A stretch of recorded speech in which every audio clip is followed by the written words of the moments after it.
ओम शांति। ओम शांति। आज 11 अप्रैल 2026 है और आज के हमारे इस गहन आध्यात्मिक अध्ययन में हम एक बहुत ही दिलचस्प विषय पर बात करने वाले हैं। जी बिल्कुल, और ये विषय ऐसा है जो आज के समय में हर किसी के लिए बहुत जरूरी है। हाँ, मतलब कल्पना कीजिए कि बाहर एक बहुत ही भयानक तूफान चल रहा है। अच्छा। चारों तरफ बस शोर ही शोर है, उथल पुथल मची है और हर कोई मतलब अपनी बात मनवाने के लिए संघर्ष कर रहा है। जी, आज की दुनिया का तो यही हाल है। सही बात है।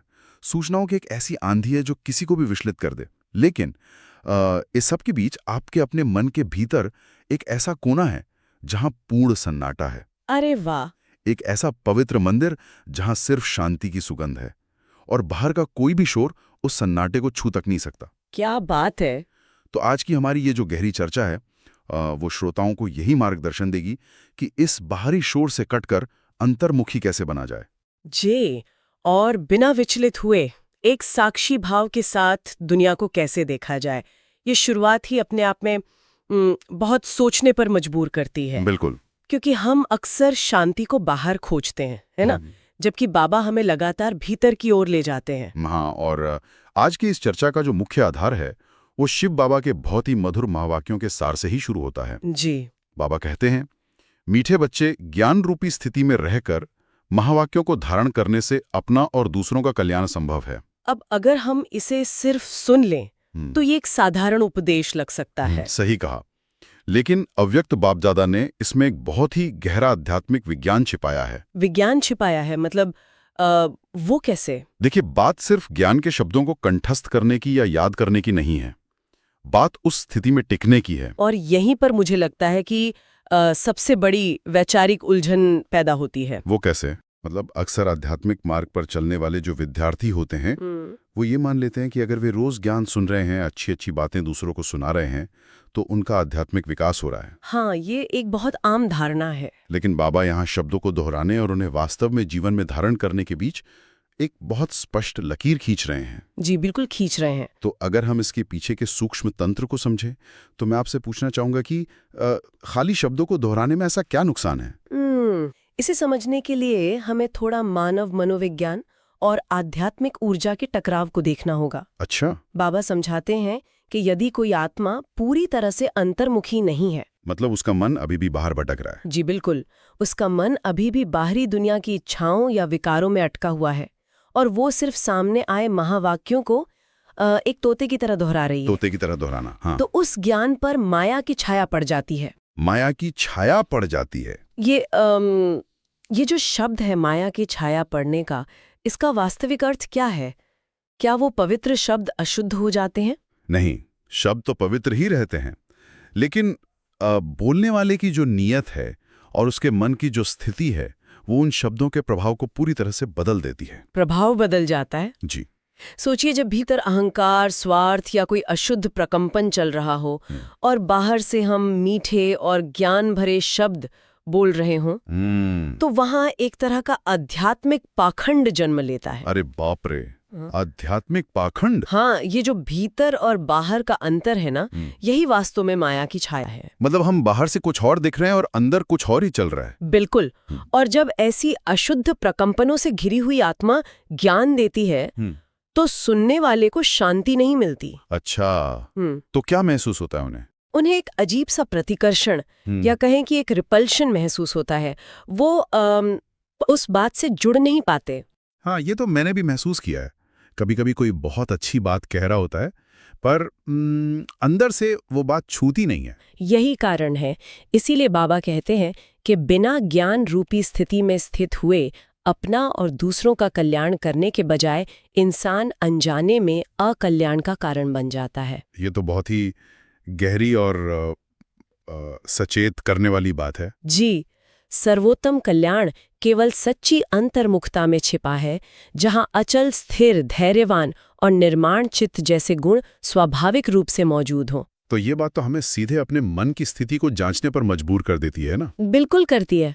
अगर भीतर सफाई नहीं है तो बाहर की सजावट का कोई अर्थ नहीं रह जाता। इसी बात को गहराई से समझने के लिए मैं श्रोताओं के सामने एक तुलना रखना चाहूंगा। जी बताइए। सोचिए कि एक बहुत ही प्रतिष्ठित आर्ट गैलरी है। अच्छा, आर्ट गैलरी। हाँ, और उस गैलरी का जो क्यूरेटर है वो अपनी दीवारों पर सड़क का कोई भी साधारण या बेकार पोस्टर नहीं लगाता। बिल्कुल नहीं लगाएगा। वो वहां दुनिया की सबसे उत्कृष्ट, मूल्यवान और प्रेरणादायक पेंटिंग्स ही सजाता है। जी। तो अगर हम गहराई से देखें तो हमारा मन भी बिल्कुल वैसी ही एक गैलरी है।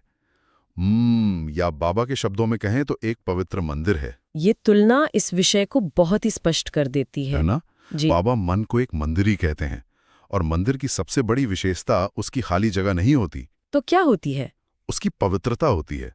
वहां प्रवेश करते ही जो एक अलौकिक सुगंध और ऊर्जा महसूस होती है ना, वो इसलिए होती है क्योंकि वहां केवल देवी देवताओं की पवित्र मूर्तियां स्थापित होती हैं, राक्षसों की नहीं। बिल्कुल राक्षसों की नहीं। ठीक इसी तरह हमें अपने मन रूपी मंदिर से विकारों रूपी राक्षसों को, जैसे कि काम, क्रोध, लोभ, जी, काम, क्रोध, लोभ, मोह और अहंकार, इन सबको बाहर निकालना है और वहां केवल ईश्वरीय गुणों की मूर्तियों को स्थापित करना है। लेकिन ये करना जितना सुनने में आसान लगता है ना, उतना व्यवहारिक जीवन में होता नहीं है। हाँ, वो तो है। तो वे कौन सी विशिष्ट मूर्तियां या गुण हैं जिन्हें हमें सचेत रूप से अपने मन में स्थापित करना है? बाबा स्पष्ट करते हैं कि वे मूर्तियां हैं निर्भयता, मोह की अनुपस्थिति यानी निर्मोहीपन, निर्लोभता, नम्रता और धैर्य। धैर्य, ये तो बहुत जरूरी है आज के समय में। और मजे की बात यह है कि ये गुण हमें कहीं बाहर से खरीद कर नहीं लाने हैं। अच्छा, तो ये कहाँ से आएंगे? ये तो आत्मा के अपने मूल दिव्य लक्षण हैं। माया ने बस इन पर धूल डाल दी है। अरे वाह, मतलब वो गैलरी की पेंटिंग्स पहले से ही हमारे पास हैं, बस उन पर पर्दा पड़ा है। जी, बिल्कुल सही कहा आपने।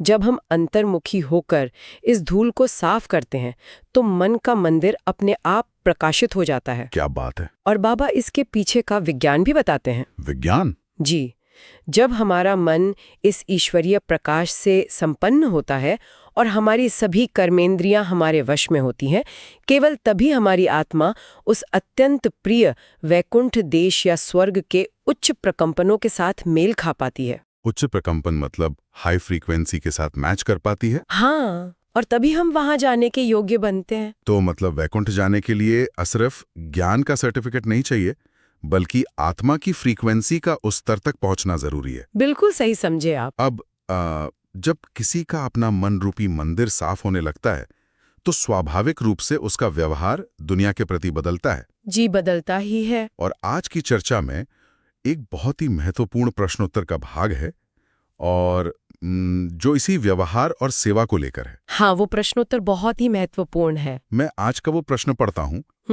बाबा से पूछा गया है, सच्ची सेवा क्या है और संपूर्ण समर्पण यानी स्वाहा की निशानी क्या है? जी। अब देखिए, हम आमतौर पर यही मानते हैं कि सेवा का मतलब है भूखों को खाना खिलाना, या अगर कोई गलत रास्ते पर जा रहा है तो उसे समझाना और उसकी गलती बताना। बिल्कुल, दुनिया में यही माना जाता है। लेकिन बाबा का जो उत्तर है वो हमारी इस पारंपरिक सोच को पूरी तरह चुनौती देता है। यही तो ईश्वरीय ज्ञान की सुंदरता है। मैं बाबा का उत्तर पढ़ती हूँ। बाबा जवाब देते हैं कि सच्ची सेवा केवल शब्दों से किसी को ज्ञान देना या उसकी गलती बताना नहीं है। तो फिर क्या है?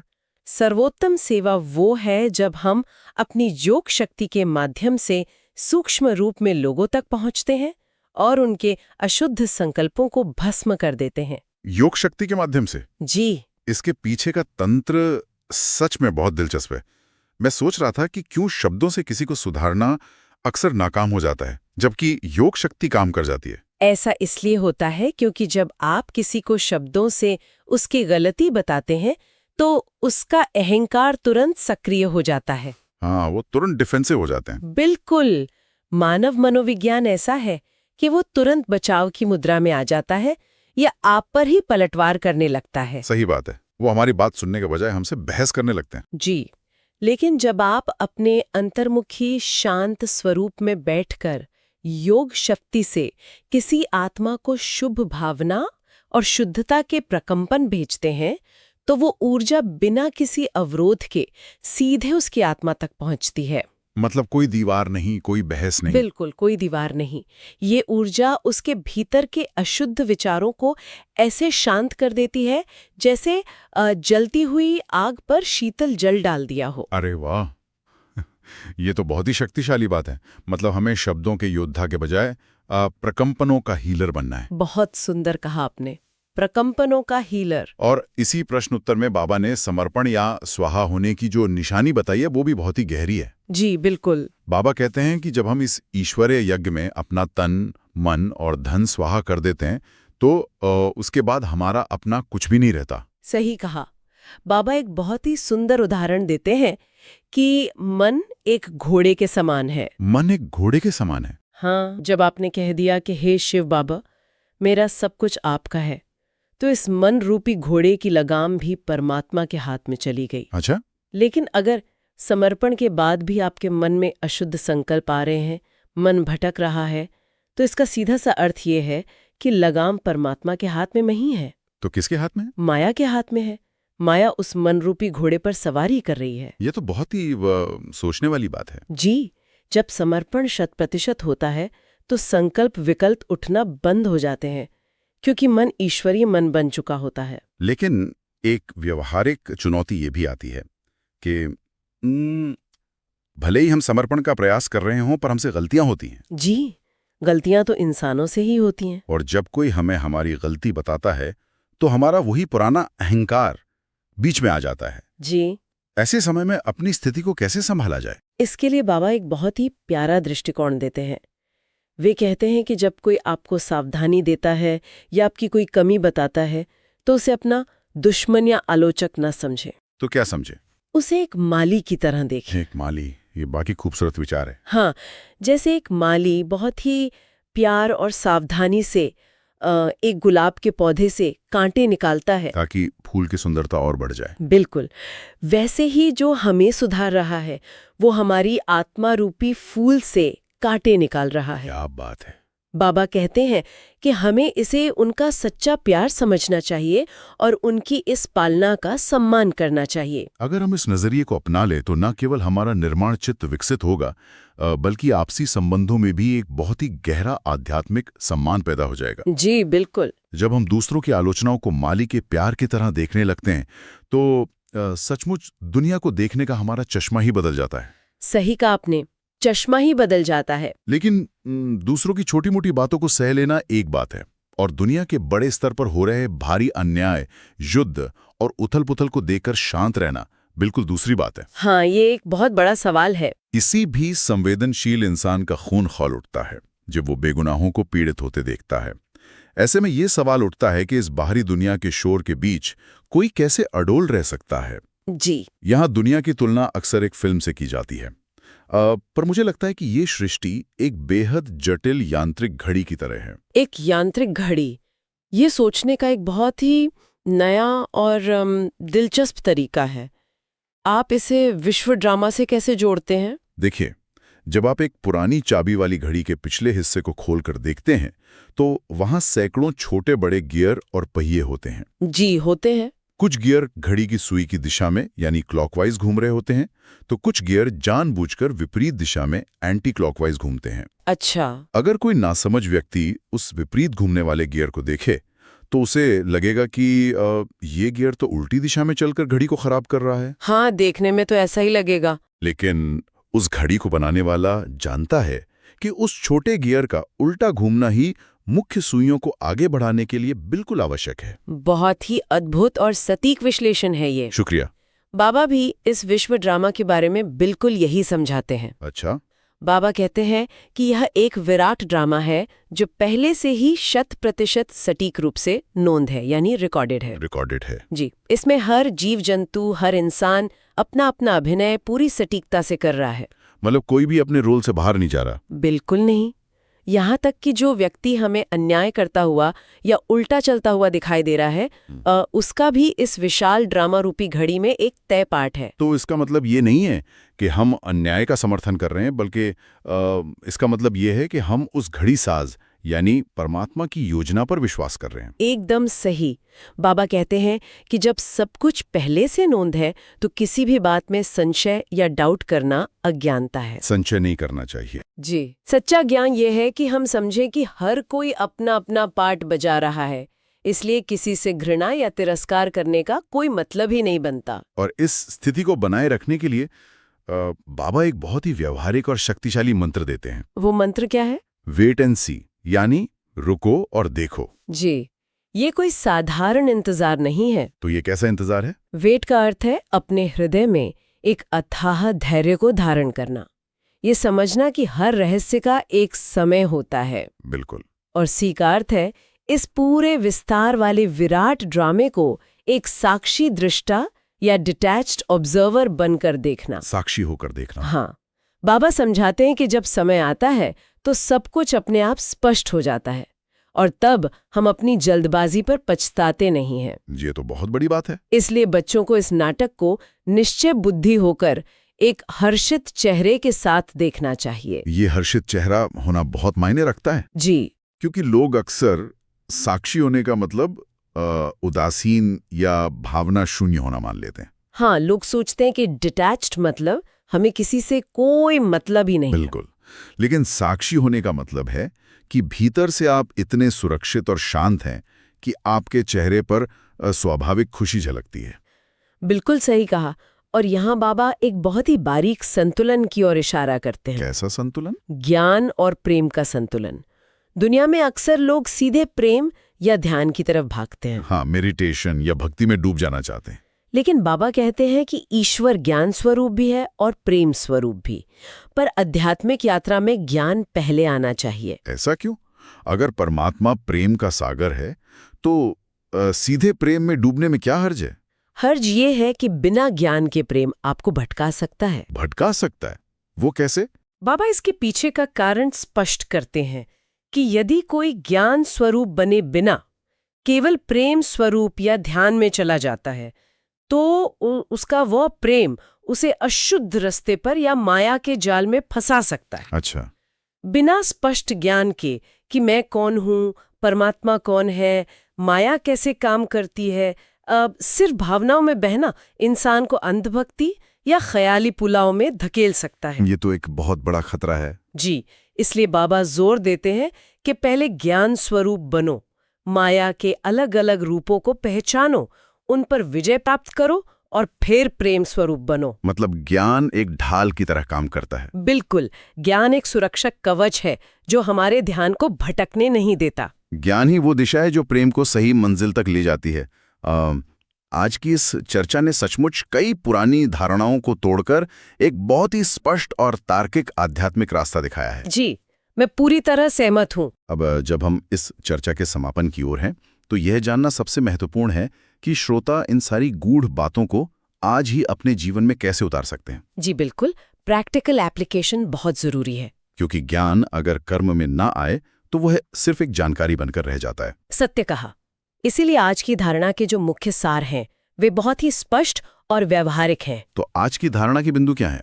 पहला बिंदु हमें याद दिलाता है कि हमें अपने लक्ष्य स्वरूप की स्मृति में रहना है। लक्ष्य स्वरूप की स्मृति। जी, जब हमें याद रहेगा कि हमारा लक्ष्य देवता बनना है तो हम स्वतः ही शांत चित्त, निर्माण चित्त, धैर्यवान और मधुर स्वभाव जैसे दैवीय गुणों को धारण करेंगे। ये तो वही मन के मंदिर वाली बात हो गई। बिल्कुल। और दूसरा बिंदु सीधा विश्व ड्रामा से जुड़ा है। चाहे परिस्थितियां कैसी भी हों, हमें इस ड्रामे को निश्चय बुद्धि और साक्षी दृष्टा होकर बिना घबराए एक हर्षित चेहरे से देखना है। अंदर से पूरी तरह अडोल और धैर्यवान रहना है। जी, अडोल और धैर्यवान।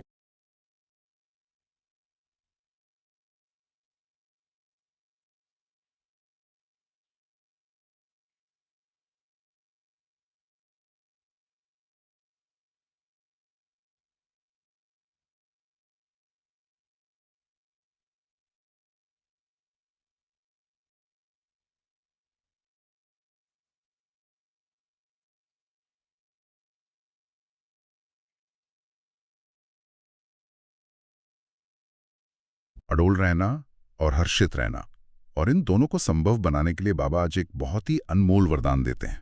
जी, आज का वरदान बहुत शक्तिशाली है। क्या आप उस वरदान को ठीक बाबा के शब्दों में स्पष्ट करेंगी? अवश्य। बाबा वरदान देते हैं, एक मार्ग और एक के साथ संबंध रखने वाले संपूर्ण फरिश्ता भव। एक मार्ग और एक के साथ संबंध रखने वाले संपूर्ण फरिश्ता भव। ये बहुत गहरा है। जी, इसका बहुत ही गहरा मनोवैज्ञानिक और आध्यात्मिक अर्थ है। बाबा समझाते हैं कि हमारी बुद्धि का संग या संबंध चाहे निराकार रूप से हो या साकार रूप से, केवल एक पिता यानी परमात्मा के साथ ही पूरी तरह से पक्का होना चाहिए। केवल एक के साथ? हाँ, जिनके सर्व संबंध केवल एक के साथ है वही सदा फरिश्ते हैं। अच्छा। जैसे जब किसी सड़क पर बोर्ड लगा होता है कि ये मार्ग बंद है तो लोग उस तरफ जाते ही नहीं। यहाँ कोई क्यों जाएगा बंद रास्ते पर? उसी तरह जब हम अपनी बुद्धि के लिए बाकी सभी भटकाने वाले मार्गों को दृढ़ता से बंद कर देते हैं तो अवबुद्धि का भटकना पूरी तरह समाप्त हो जाता है और हम सहज ही फरिश्ता बन जाते हैं। जब बुद्धि के पास भटकने का विकल्प ही नहीं होगा तो एकाग्रता तो अपने आप आ जाएगी। बिल्कुल आ जाएगी। और इस फरिश्ता स्थिति को बनाए रखने के लिए जो आज का स्लोगन है वो एक ढाल का काम करता है। जी, आज का स्लोगन भी पढ़ लेते हैं। स्लोगन है, सदा सेवा के उमंग उत्साह में रहना ही माया से सुरक्षित रहने का साधन है। सदा सेवा के उमंग उत्साह में रहना। अगर हम इसके पीछे के विज्ञान को देखें तो जब हमारा मन दूसरों के कल्याण की शुद्ध भावना और उत्साह से भरा होता है तो वहां कोई खाली जगह बचती ही नहीं जहां माया या नकारात्मक विचार प्रवेश कर सकें। यही तो वो रहस्य है। खाली दिमाग शैतान का घर होता है, लेकिन सेवा के उमंग से भरा दिमाग सीधा परमात्मा का घर बन जाता है। बिल्कुल सही कहा आपने। और इसी के साथ हम आज के अव्यक्त इशारे की बात करते हैं जो हमारे दैनिक व्यवहार के लिए एक संजीवनी की तरह है। जी, अव्यक्त बाप दादा क्या कहते हैं आज? अव्यक्त बाप दादा कहते हैं, महान बनने के लिए मधुरता और नम्रता का गुण धारण करो। महान बनने के लिए मधुरता और नम्रता। बाबा समझाते हैं कि जीवन में बात भले ही कितनी भी स्पष्ट या सच्ची क्यों ना हो, उसमें स्नेह, नम्रता और मधुरता का होना अनिवार्य है। जी, बिना मधुरता की सच्चाई भी कड़वी लगती है। सच्चाई के साथ नम्रता का ये संतुलन ही कमाल कर सकता है। जब ये संतुलन होता है तब हमारे शब्द किसी को कठोर तीर की तरह नहीं चुभते, बल्कि वे बहुत मधुर और सुहावने लगते हैं। सच्चाई के साथ नम्रता का संतुलन, ये बात हमें वापस उसी जगह ले आती है जहां से हमने शुरुआत की थी। वो कैसे?